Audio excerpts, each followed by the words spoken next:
ArtBeat is made possible in part by the Chesapeake Bay Wine Classic Foundation.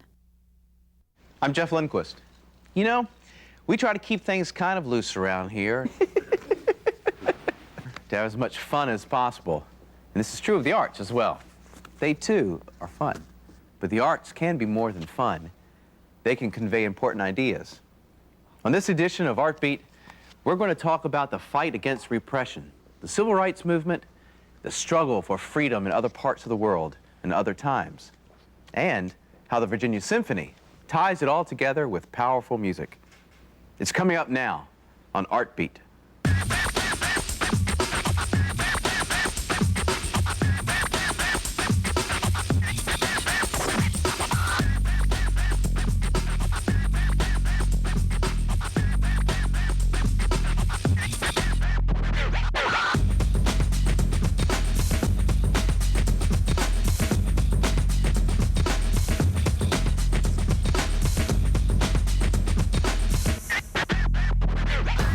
For the past 3 years, the Virginia Symphony has dedicated one full day for this special concert program called Of Heroes and Human Rights. The daytime program is aimed at middle school and high schoolers. In the evening, an expanded concert welcomes the whole community. The goal is to help students and their families reflect on social issues while coming together with new ways to listen to classical music. The Virginia Symphony is planning a unique repertoire for its third annual concert that celebrates the American Civil Rights Movement. Performing on the bill are Elbert Watson, Jerry Hollins, and Jason Idle. At 13, Jason has already won a host of awards and accolades for his piano playing. Jason has aspirations to become a concert pianist. Don't let his quiet, unassuming manner fool you. There's a lot going on with Jason. He is fully dedicated to perfecting his craft, and playing the piano is his life. He will be sharing the stage with the Virginia Symphony, playing the second and third movements of Beethoven's Concerto No. 4 during the concert of Heroes and Human Rights. The orchestra is some mean, big monster or something, and I'm trying to get it to be my friend, and so we're talking back and forth, and it's going in one direction, and I'm trying to get it to, be my friend. As a dancer and teacher, Elbert Watson has worldwide experience.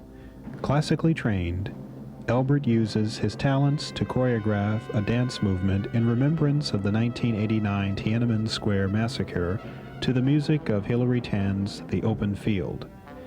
Elbert tackled the challenge of interpreting the massacre by first doing some research. I went and found as many books as I could on Tiananmen Square, because I felt I'd heard about it, but in terms of why it happened and who it happened to and who were the motivators, who were the people involved, why they do it, where, when, that was the driving force to me behind the movement. Once you've done your research, and once you have choreographed, and once you invest in the movement, and once you transform into the character, then the audience gets the story, because dance is nonverbal. So physically, one has to transform into what you're trying to interpret. So this first thing is a reaching and crying out, and then it's almost like and crying out here, and then it's coming to the mouth and the ears, and this whole thing is as if, reaching up, and then we go here, and then we do stretching in, and then we step in. This is I will not be silenced kind of thing. When it comes to heroes, both Elbert and Jason have chosen people who are close to their hearts. Jesus Christ first. My parents and my favorite pianist, which is Evgeny Kissin. He's from Russia. Because I guess he embodies loving in spite of, loving unconditionally, standing up for what's right, ultimately. Martin Luther King, of course, and even the students at Tiananmen Square, I've learned to have a different passion for them, because many of them wrote their wills out before they even went, and you start to think, what drives a person to want to die for something? That's an incredible force. The most important thing is that history is a very fragile thing. History is very fragile, you know, and also I'm interpreting a different culture. The other thing is that entertainment, dance can be a very powerful medium to teach people, because on a visceral level, they can see it and feel it, and they know, and that ultimately we're all the same. You know, across the world, we all want the very same things. The whole thing is that, I guess the whole thing is that everything is integrated together, and that we aren't separate, you know, and so I have coaches coming in doing stretch things, and that I have something that you have and vice versa, and we're all together, but it's not about being separate, and that it's a vital part of education. Joining me now is Wes Kenny, the Associate Conductor of the Virginia Symphony and the organizer for the concert. Also with us is soprano Jerry Hollins, who will be performing traditional spirituals in the concert. Welcome. Thank you. To ArtBeat. Wes, I'll ask you first, how did you come up with the idea for this concert? Well, it's kind of interesting. The very first high school concert that I did for the Virginia Symphony, we didn't have a very large audience. And I went out and asked high schoolers, in particular high schoolers who are playing instruments and really are participating in the arts already, why don't you come and listen to the Virginia Symphony? And they said, well, we would come, but you always play the same old stuff. And I kind of took that as a challenge and thought to myself, well, what they want to hear maybe is music that we don't normally play. And there is so much great music out there that deals with social issues and that could be used within the classroom as well as they're studying contemporary history, that you put the two together and you come up with a concert that really deals with the struggle of human rights, the idea of civil rights, and so much of what happens in the world in a political arena. And composers have been living with this, of course. We talk about the last century now, through politics, and some of their solutions from the experiences they've had have been incredible. And so we've selected very special music for this concert that always deals with some sort of social issue. And it's not necessarily just about human rights. Sometimes it deals with ecology, and sometimes it deals with relationships. But inevitably, it is something that has some kind of stress and tension within the music that eventually has some kind of resolution.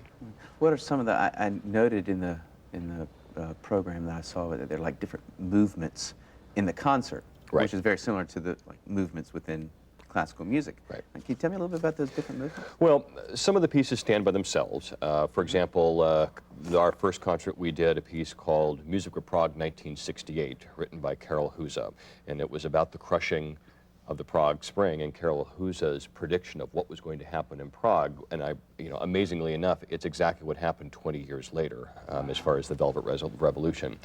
On this year's concert, for example, we're going to do a single movement called Threnody for the Victims of Hiroshima, which is all about timbre and texture in music and has nothing to do about rhythm and melody. A very interesting piece. But then we also zero in on larger works that may have a particular movement that also deals with human rights. For example, on this concert, we're going to do the first movement of Shostakovich's Seventh Symphony, which is called The Siege of Leningrad. And this is Shostakovich's experience being in Leningrad with the approach of the Nazi army, taking place, of course, during World War II. Very neat. Jerry, this is your first year? Yes, it is. Singing, right, with it? Well, with the symphony, yes. With the symphony. Can you tell us some of the songs that you're going to be singing? Well, I'm doing two Negro spirituals. One is Nobody Knows the Trouble I've Seen, and the other is My Soul's Been Anchored in the Lord. Yes. Now, how did you become involved with this? Well, I met this wonderful lady who has a lot of energy. Her name is Ernestine Dole, who happens to be the assistant to education coordinator for the symphony. And she had read in the newspaper something about a piece that I was doing referencing the contraband slaves over in Hampton. It's my duty as a prideful citizen of Virginia to do what I can to help out. Therefore, I've decided to sell y'all to get the money to help advance our cause. Massa Mallory, please, Massa. Your daddy promised he wouldn't sell it. I'm descended from those slaves, and we're doing a piece on the memorial of those slaves in Hampton. So when she read the newspaper article on that, she contacted me to see if I'd do a display at that time. And I told her I would be happy to do that, but I'm a singer. So when she found out I was a singer and that I do concerts, and I sang with the Shinsei Nihon Symphony Orchestra in Japan.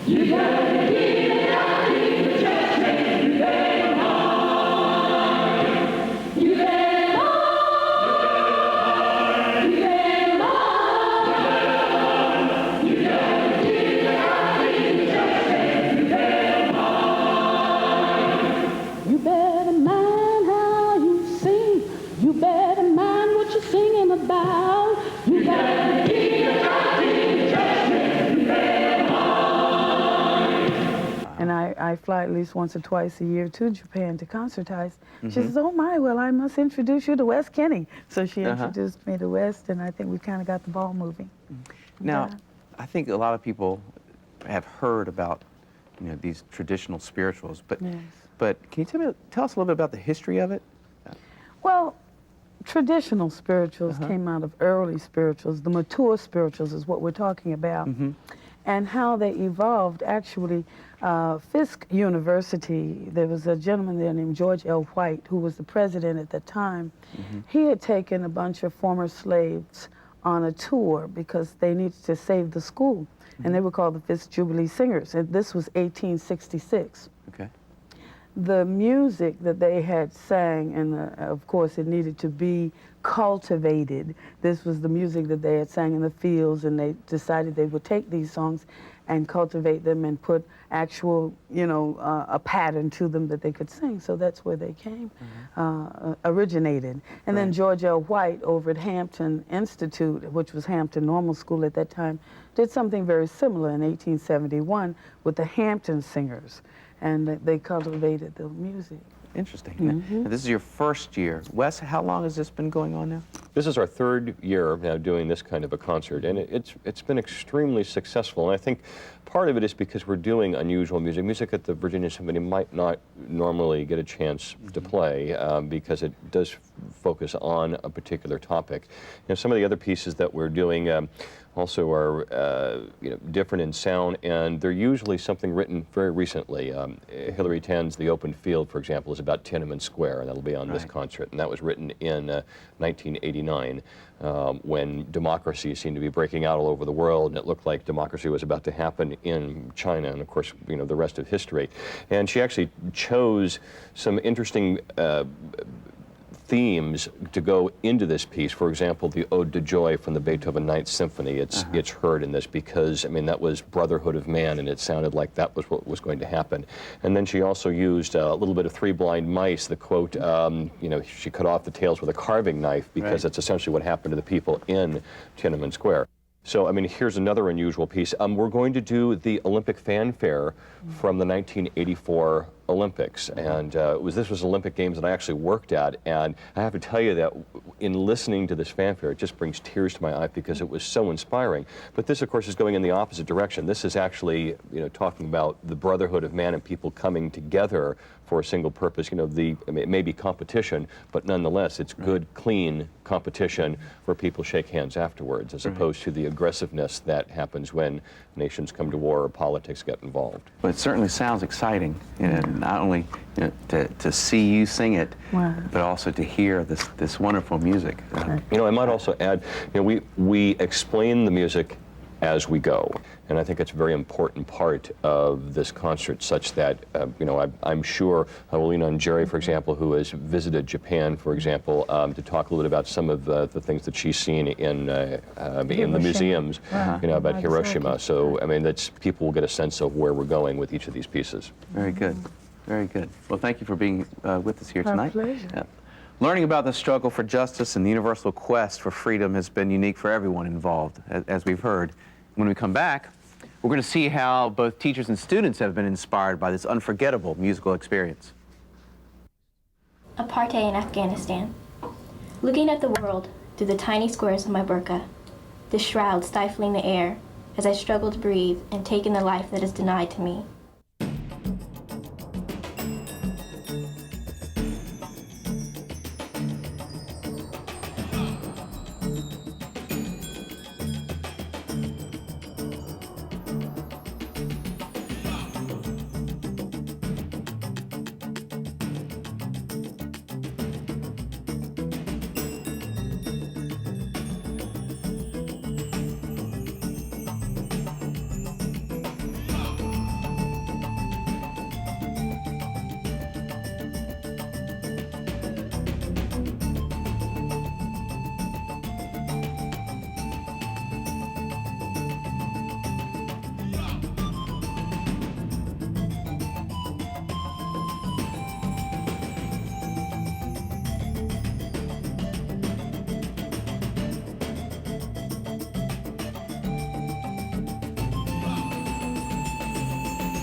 of Heroes and Human Rights is the Virginia Symphony's main annual outreach program.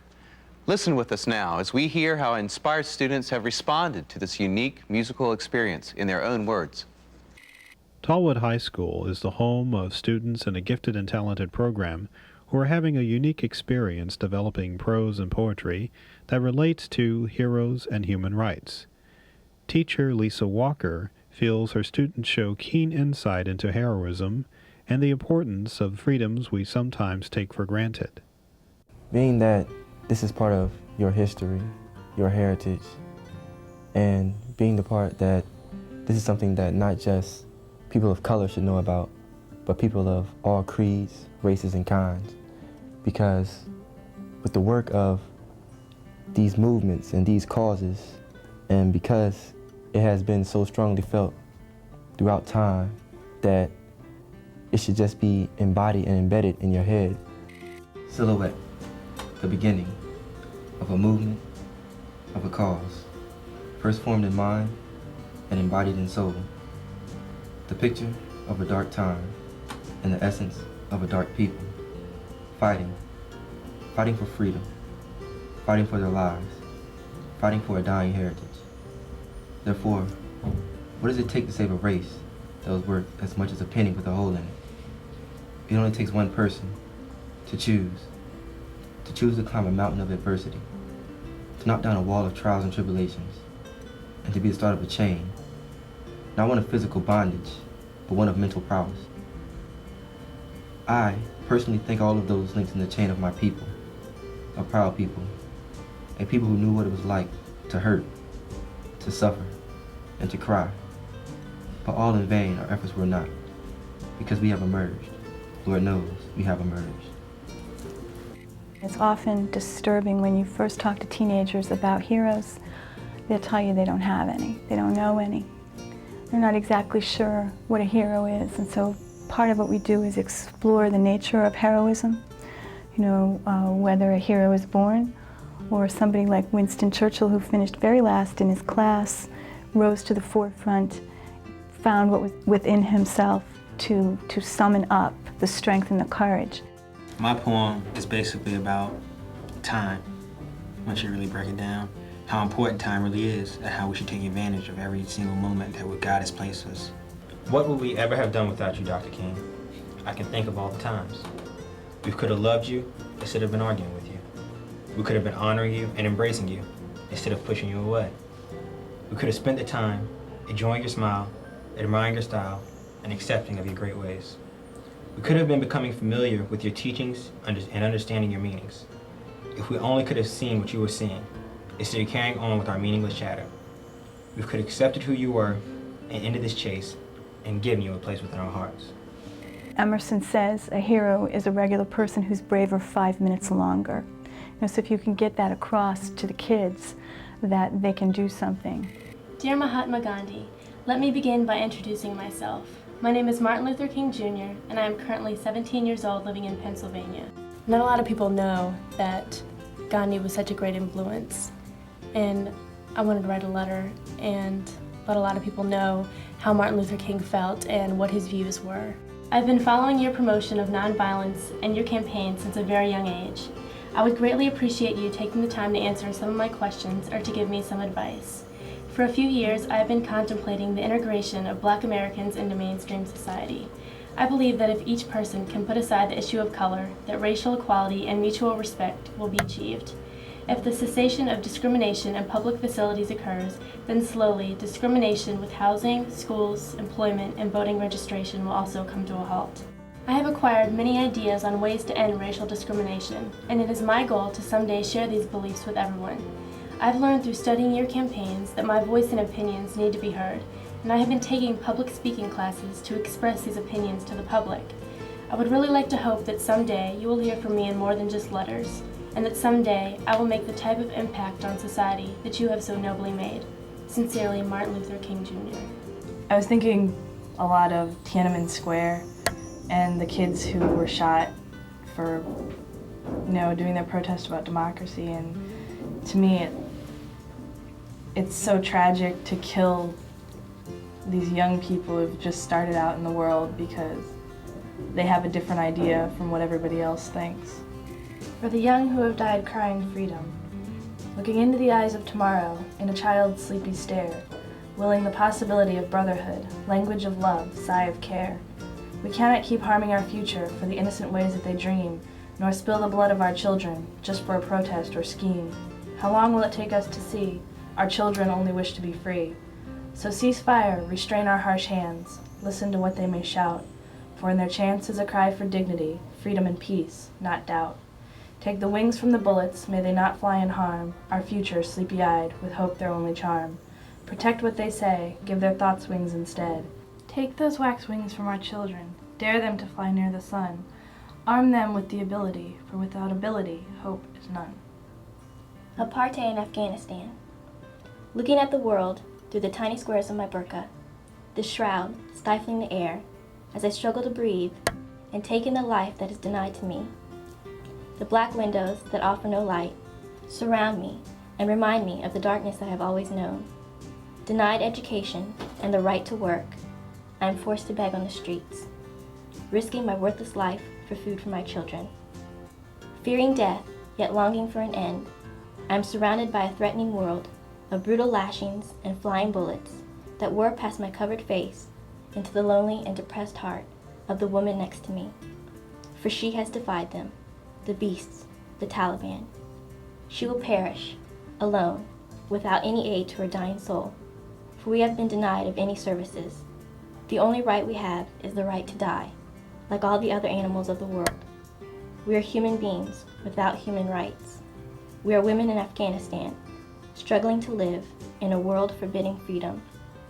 Save us from this land that makes death seem like the answer to my prayers, prayers full of tears and longing of desire to see the world without this blanket of hindrance that remains before my face. Take those wax wings from our children, dare them to fly near the sun, arm them with the ability, for without ability, hope is none. Human rights. Human rights is something that's central to all of us, and I think many Americans don't realize, especially our kids. It's natural for us to want a better life for them. They're very far removed from war, from the stigma, the memories of war, the talk of war. Human rights are something that we're all entitled to, but not just entitled to, we're all the keepers of human rights for each other.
Well, that's a wrap for us this week.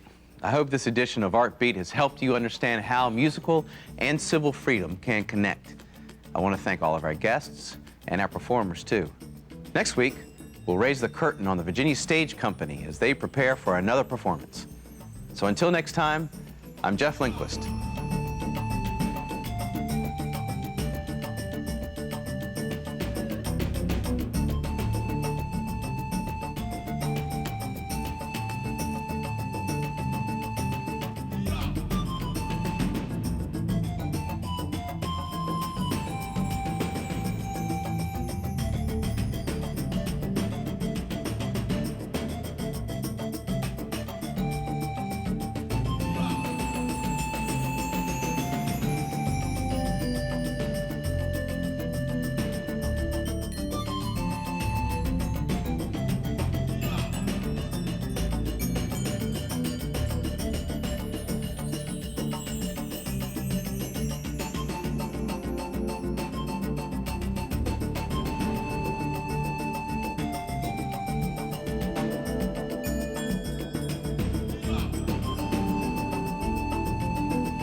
ArtBeat is made possible in part by the Chesapeake Bay Wine Classic Foundation.